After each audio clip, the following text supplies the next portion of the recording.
CDC data reports at least 41 cases of measles across 16 states so far this year.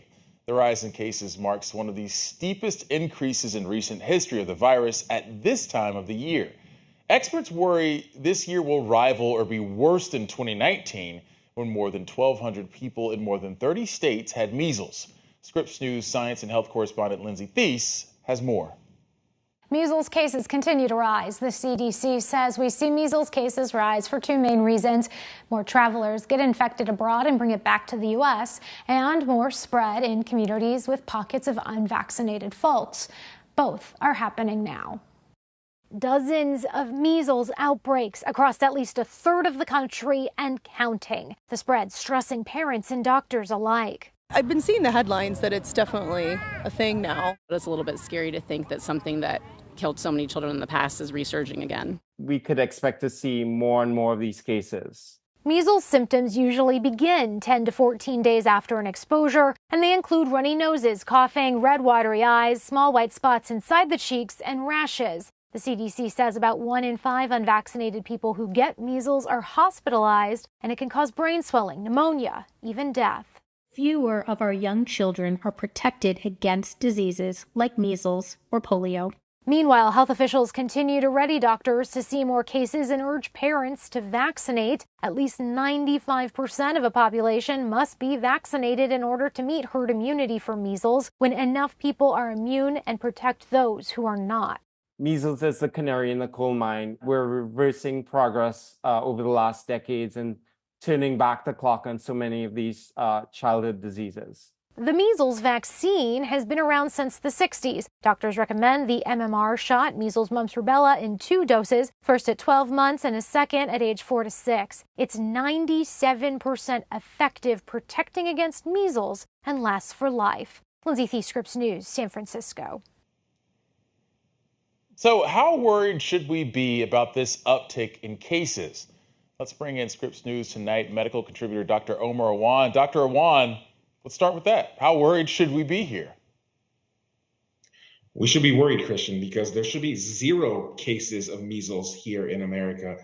Back in the year 2000, it was thought that measles was eradicated in the United States. And the fact that we've already seen 41 cases across 16 states, we should absolutely be worried. And this is a bad trend because, the more cases that we see, the more it suggests that people are hesitant to get vaccinated. Parents are hesitant to give their children vaccines. And, this is going to cause a lot of problems going forward if more and more cases start to come. And this is all coming because parents are not vaccinating their children. All the cases we've seen, nearly every single one of them has been because either someone has traveled somewhere where they've gotten infected or because people are not vaccinated. So extremely important for kids to get the vaccination when they're 12 to 15 months and then also when they're 4 to 6 years old. Dr. Awan, you mentioned this was eliminated back in 2000 and, through the course of time, we imagine science and technology, health technology getting better so that these things don't come back. But clearly, we've seen a resurgence. What is it that we're up against that is really, helping cause this resurgence? You mentioned parents are not vaccinating their children. I mean, what's different now? What's different about the landscape now that we're actually seeing this resurgence? Why aren't parents vaccinating their kids, for example? Yeah, I think that's a great question, Christian. I think part of it has to do with the misinformation that's out there. A lot of Americans feel and truly believe that the measles vaccine is associated with autism.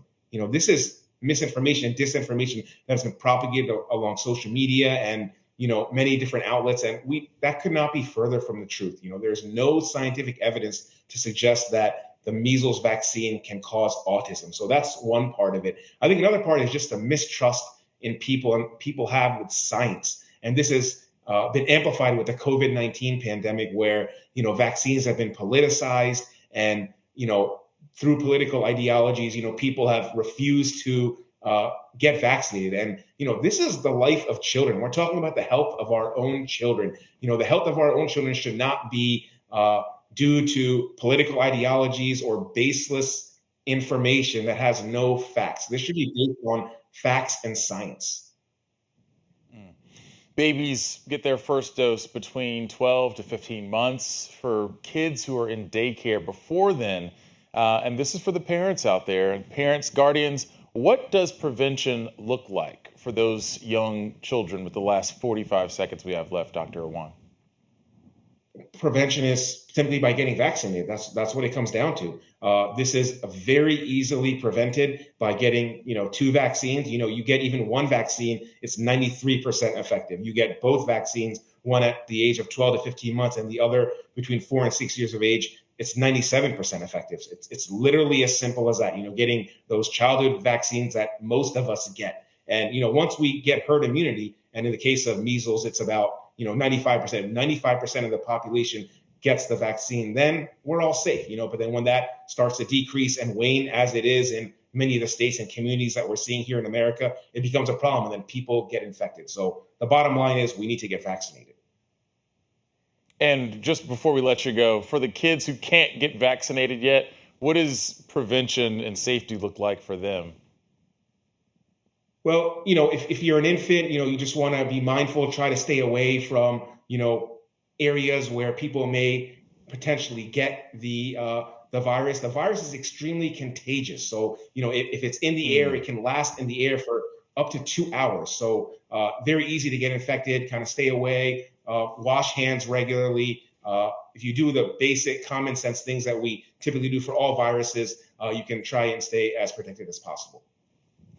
These are the things that we've been hearing time and time again over the last few years, so it's good to hear it again. Scripps News Tonight medical contributor Dr. Omer Awan, many thanks as always, my friend. Thanks, CB. Still ahead, a question of whether